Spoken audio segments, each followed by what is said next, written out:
আলাইকুম, এটা হচ্ছে সালানা মাদ্রাসা মোড়, দেখাও তো। এই দেন আমি যাইতেছি, কি অবস্থা এখান দিয়ে। এটি করো, এটি করো, এটি করো। এই দেন তো জামা, এটা হচ্ছে মাদ্রাসা মোড়, এটা হচ্ছে রোডের রাস্তা। ওই দেখো, ওইখানে যাও, ওইখানে যাও। তো এই দেখেন কত মানে এখানে যদি একটু পানি দেয় তাহলে কিন্তু ভালো হবে ইনশাল্লাহ। তো সমস্যা একদম। ভাই একটু দাঁড়ান, একটু 1 মিনিট দাঁড়ান। আচ্ছা আচ্ছা, সমস্যা নাই, যান।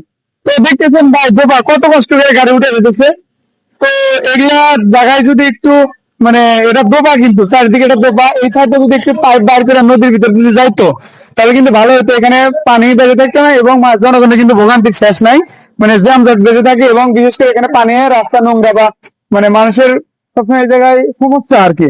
তো সবাই ভালো থাকবেন, সুস্থ থাকবেন। আর অনুরোধ করি সালানাবাসীকে এবং এই মাদ্রাসা মোড় যাতে অতি দ্রুত সংস্কারের জন্য একটা পাইপ বের করে দিলে পানি যাতে বের হয়ে যায় ইনশাল্লাহ।